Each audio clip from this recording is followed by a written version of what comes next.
There are days when you feel like you're nothing, surrounded by judgment, rejection, and silent wounds. You start to doubt yourself. Maybe I'm really useless.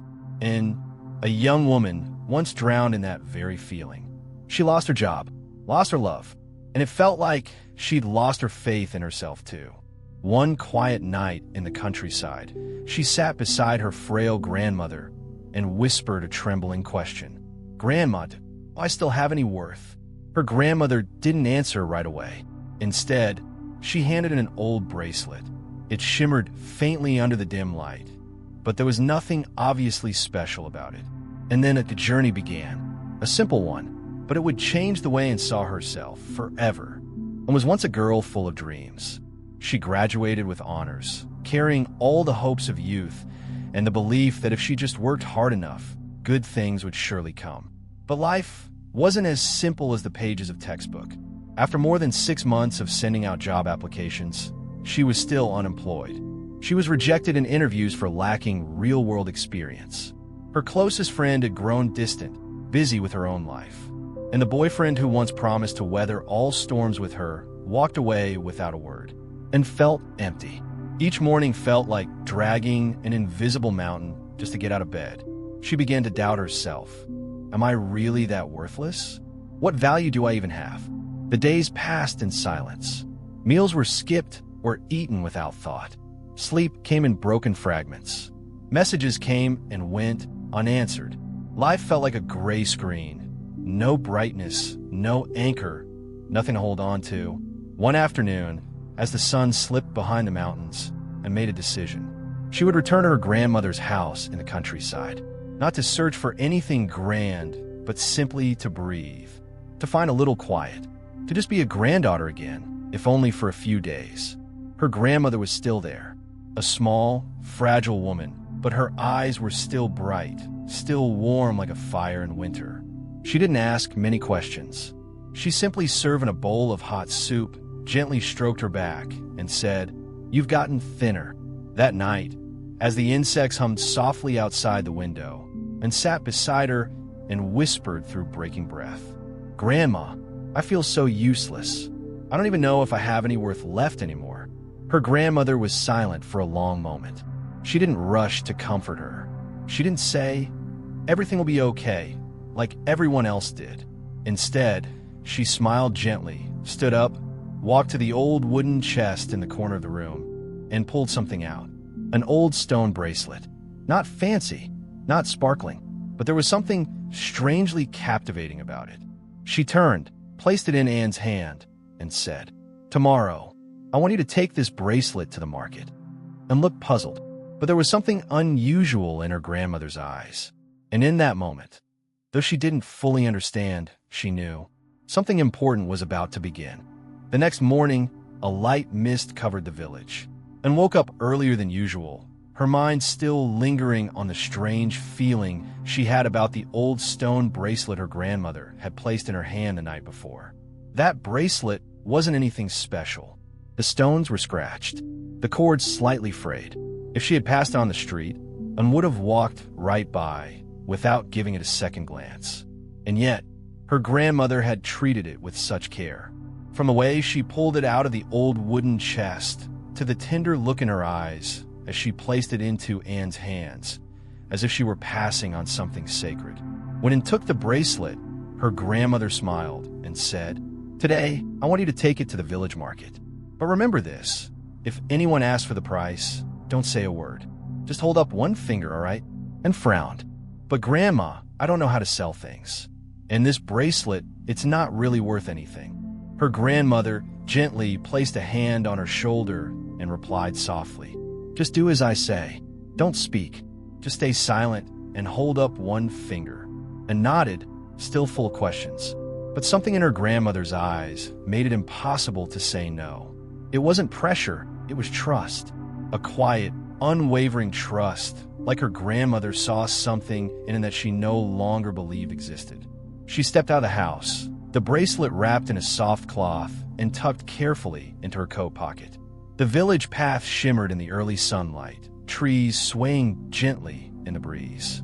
The market sat at the edge of town, simple, lively, familiar, and walked through the rows of stalls, uncertain of what to do next. Then, an older woman selling vegetables spotted her holding the bracelet and called out, "Hey girl, that's a pretty bracelet. How much are you selling it for?" And quickly remembered her grandmother's words. She said nothing, just quietly raised one finger. The woman chuckled and pulled a few small coins from her pocket. "1 coin, huh? All right then, I'll buy it for my daughter. She loves bracelets." And stood frozen. Just 1 coin? She didn't even know what she had been expecting, but the reality of it stung a little. She gently declined, saying she was just asking around, and quickly left the market. On the walk back, the bracelet remained in her coat pocket, but now it carried something else, a quiet sense of disappointment, not just in the bracelet, but maybe in herself. She let out a sigh as she passed through the wooden gate. As soon as she stepped inside, her grandmother was already waiting by the porch and asked softly, "Did anyone offer to buy it?" And nodded, exhaling slowly. Yes, a lady at the market wanted to pay 1 coin. Her grandmother smiled, not surprised, not disheartened, just gently said, "Good. Tomorrow, I want you to take it to the antique shop in town." The next morning, I made her way to a small town a few kilometers from the village. The stone bracelet still rested quietly in her coat pocket, unchanged, just like the day her grandmother first handed it to her. But inside, and felt anything but still, she still didn't understand why her grandmother had asked her to do all this.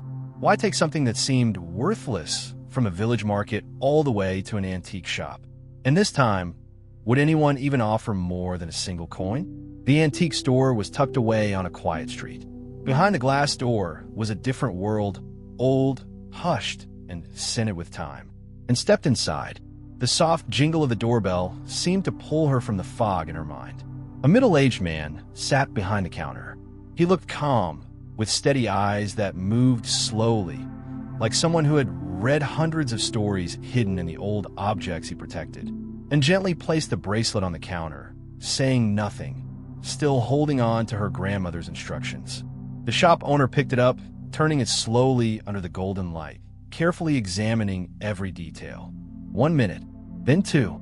The air felt heavy with silence. Finally, he looked up and spoke in a low, measured voice. "Young lady, this bracelet is no ordinary piece." And blinked, startled. He continued, "It's made of natural agate, rare, carved in an ancient Central Asian style. I'd say at least a few decades old." He paused, meeting her eyes with a gaze both curious and thoughtful. "Are you looking to sell it? How much?" And remained silent. Slowly, she raised 2 fingers. The man furrowed his brows. Then, to her surprise, he smiled. 200? Fair price. I'll take it. 200? And stood there in shock. It was still the same bracelet. Yesterday, at the village market, it had been worth a single coin. Today, in a different place to someone else, it was worth 200. She walked out of the shop with a feeling she couldn't quite name. Not quite joy, not exactly relief, just something shifting deep inside her. Could it be that things weren't as meaningless as she once thought? Could it be that value wasn't defined by worn edges, but by the eyes that knew how to see? When she returned, her grandmother was already waiting on the porch, as if she had known and would come back with something far more valuable than money, and placed the bag down and told her everything. And this time, her grandmother didn't just smile, she gave a gentle nod. You see now, the same bracelet, but in each place, people saw it differently, and fell quiet. She was beginning to understand, but not fully.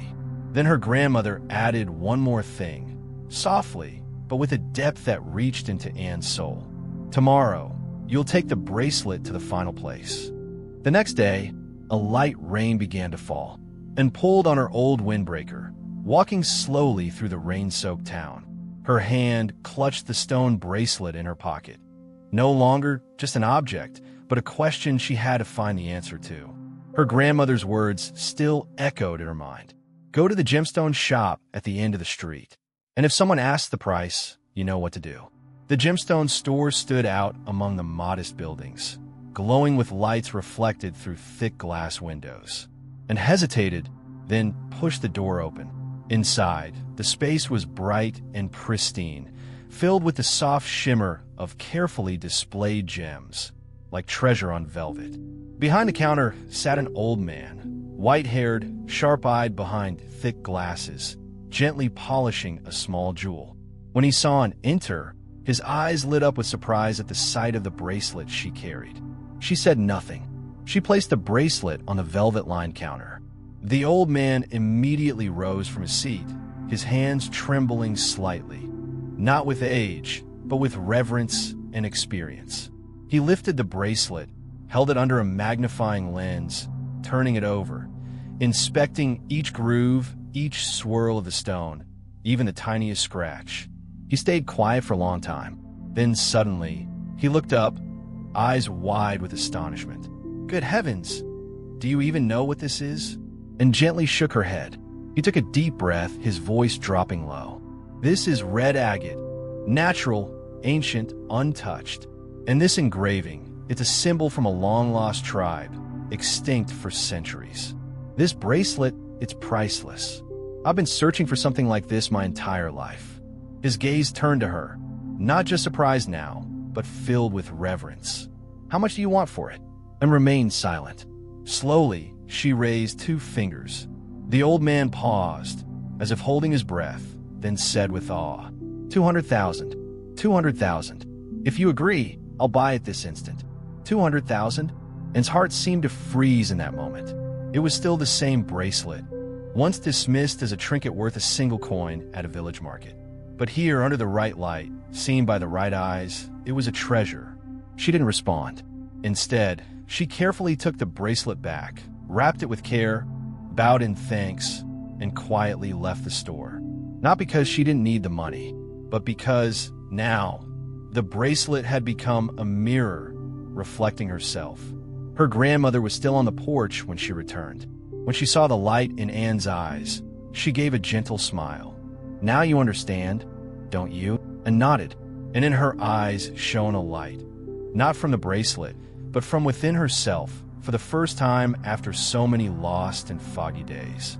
That afternoon, Anne sat on the porch beside her grandmother. The rain had just stopped. Water still clung to the banana leaves, glistening like glass. She sat in silence, the stone bracelet resting in her palm. No longer just an object, but a story. A journey. A lesson. Her grandmother poured tea, slow and gentle as always. Then she turned to Anne, her voice warm. "You've seen it now, haven't you?" Anne nodded, eyes still fixed on the bracelet. Her voice was soft, like a thread of mist. The same object, yet its value changed depending on the place, the people, simply because of how they saw it. Or maybe because of where it was placed. Her grandmother smiled, a glimmer of quiet pride in her eyes. Then she spoke, not as a lesson, but like a truth whispered straight from the heart. "You are that bracelet," and froze. "Not everyone will see your true worth. Some will see you as just another ordinary girl, nothing special. Some will judge you by shallow standards. But there will be a few, just a few, with eyes deep enough to see that inside you is an entire world," and felt a lump rising in her throat. All these years, she had blamed herself for not being good enough, not pretty enough, not worthy enough. She had tried so hard to become someone else, just to be accepted, but never had she asked herself, am I placing myself in the right place? Am I offering my worth to people who can't even see it? Her grandmother gently placed a hand over hers and gave it a light squeeze. Your value isn't determined by where you stand. It's determined by where you choose to belong. No one has the right to price your life unless you let them. A soft breeze stirred the leaves, and inside something felt like it had just been washed clean. Light. She looked at her grandmother and smiled, her first real smile in what felt like ages. Then she stood up, stepped down from the porch, and looked up at the sky, now slowly clearing after the storm. The bracelet still lay in her pocket, but now, the most precious thing wasn't the item itself. It was the realization that she had value, and that value never needed to be defined by anyone except herself. From that quiet afternoon, something inside had changed. Not loudly, not all at once, just a little more stillness each morning when she woke up. A deeper breath, a calmer heart, no longer rushing to chase after anyone's approval. There was a time when it would stand before the mirror and see nothing in her eyes but disappointment. She thought she was too average, not talented, not special, nothing to be proud of.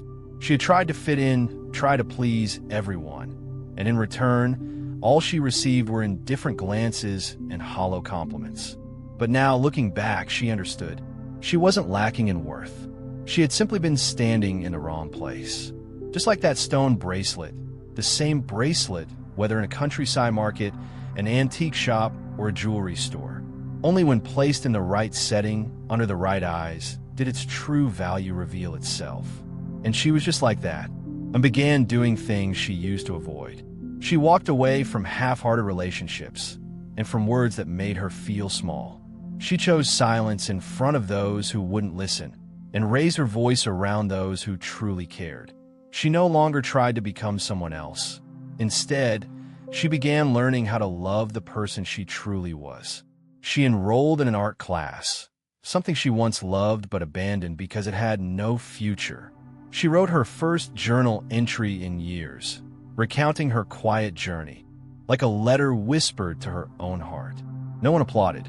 The world outside still raced after its loud, flashy dreams, but no longer felt lost. Because now she knew her worth didn't live in someone else's eyes. It lived in the way she chose to see herself. And when she began to look at herself with compassion, with kindness, and with respect, the world slowly began to reflect that gaze back at her. She didn't need to shout to be heard. She didn't need to shine blindingly to prove anything.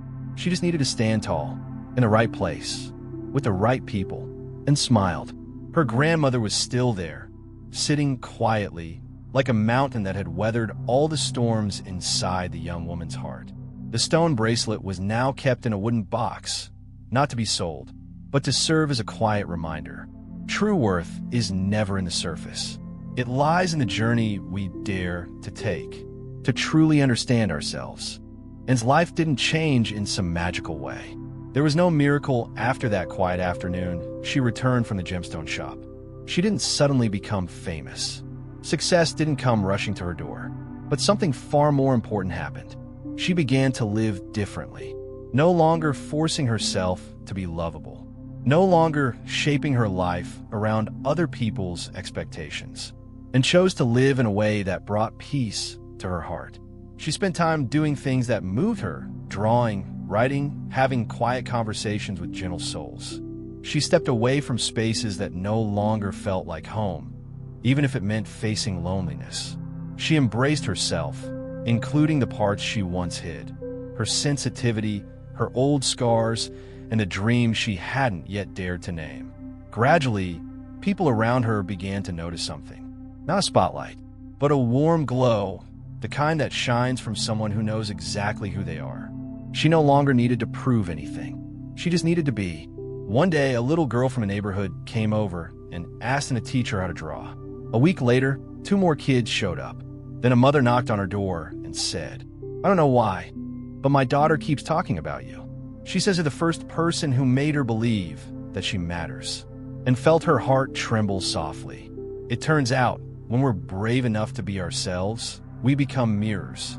And in our reflection, others begin to see the beauty in themselves. The way we live can light a spark of hope in someone who feels lost, just like her grandmother once did for her. Just like that stone bracelet once reminded her, that true worth doesn't come from praise, but from where we choose to belong. And now, and continues to send that message into the world, not with speeches, but with the quiet honesty of how she lives. Maybe the world doesn't transform overnight, but if even one person realizes they are enough, the world has already changed a little. So if you're hearing this story, and you've ever felt invisible, ever thought you weren't good enough, lovable enough, important enough, then remember this. You don't need everyone to understand you. You just need to find your place, where you're seen, where you're valued, and where you can be your whole self. Just like you, and just like that stone that seemed worthless, but in truth was a treasure, simply waiting to be placed where it truly belongs. And that was Anne's journey. A girl who once believed she was just another ordinary stone in a loud, crowded world. A girl who once spent years searching for her worth in the eyes of others. But from a simple stone bracelet and a few unexpected encounters, she learned the most important lesson of her life. True worth doesn't depend on where you are. It depends on how you choose to show up. Not everyone will see you, and that's okay, because you weren't born to please the world. You were born to live in alignment with the light inside you. And when you dare to walk away from the places that no longer feel like home, when you find the courage to let go of the eyes that can't see your value, you give yourself a priceless gift: freedom. The freedom to be yourself. The freedom to love yourself, even before you've arrived. The freedom to stand where you are respected, not where you constantly have to prove that you belong. That's how Anne chose to live. And the world began to shift, starting with that single choice. Now the question is, what about you? If today you find yourself doubting your worth, if you feel like you're not enough, not talented enough, not important enough, then please remember this. You don't need to shine for everyone. You just need to light up your world. And sometimes just one person who truly sees you is enough. Never let anyone make you question your value just because you've been standing in the wrong place. Rise, move, go find the space that was always meant for you. The place where you're free to be exactly who you are. Because you're not just a stone, you are a treasure. You always have been.